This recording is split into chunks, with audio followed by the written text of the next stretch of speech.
O ba utikoloba eza bongo te eza bongo te. Eza bongo. OK. Olingi basala na nini kasi na oyo sali. Bino mawonde mboye bindenge nini bako conduire. Une vers 500 au sombelanga kisangungi. Ya 300 na almeti ya 200. Yelanga yango ko nakota na ndaku na lala. Banda kinai na 500 wana. Rien. Lobi siko na yeko mona eba 10 heures. Na tuni wapi himba unapesa kio sombelanga biloko. Akomo siko ko manke ngai, ko finga ngai ko bundisa ngai na nzoto. Ko bundisa ngai eloko nanga moko. Oh, combien de fois ko na pesa o eloko mbongo o sombelanga eloko melanga kaka mbongo. Chaque fois.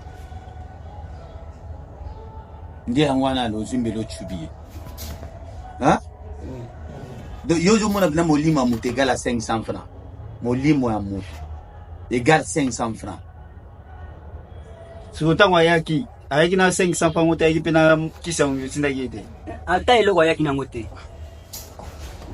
Ata iloko ayaki na ngote. Ozaki na mbongo mususu te pa 500 francs. Ozali na mbongo mususu te ka 500 wana na poko wana.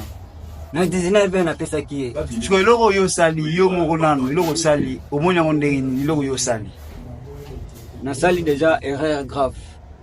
Oyo chubi mbele aza nani pa nao? Aza ndeko na ngate. 19 ans maintenant. Non. Musuka pe ya quartier. Quartier.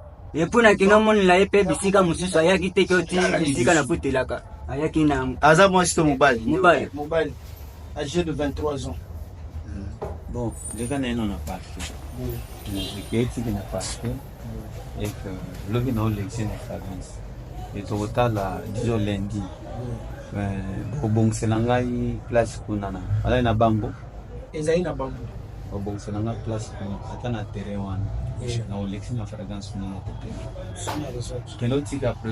Situation nini okutai nango na secteur na yo kuna? Bien, ngana za OPJ na commissariat ya Nseleda Ipende. Monsieur yo ami pesa kombo bakoko. Alobi aza mutu ya Nzambe ya bakoko. Lobi tovandi na bureau na biso, tomoni population bayeli biso monsieur oyo achubi moninga kuto oyo. Awa na libele ya koti ya loboko ya mwasi. Alors nazeli ki responsable ya muto batubi mbeli aya ndeko na ya mwasi aye nazwi maloba na ye na kamati pe maloba ya akize oyo yango na silisi kozwa maloba na bango. Je me suis transporté avec la famille ya muto bazukisaki toke na hôpital UNICEF ya Kilapi na Sele Bambou. Malheureusement, j'ai trouvé la personne na état moko ya inconscience. Moya koyoka ete parce que azo lobate mais azo pem. Tango na zongi vers 21h nde na moni bat bayembango koyebisanga ke moto tiki na hôpital kuna sayani ni akufi, raison pour laquelle lelo toye kotika ye akende ko répondre na ba acte na ye. Oui, atubaki mbeli cause ezalaki nini parce que yom toza na dossier. Bien, cause ezali que avant hier apesaki de fin wana na kombo ya Jérémie 500 francs vers 18h asombela ye insecticide otobenga 33 tours na boîte ya allumette. Tango monsieur wana kei atikala ye kozonga ipana yete lobi bakutani nde abandi kotuna ye makambo ya 500 francs et comme ba échange de paroles entre les deux parties.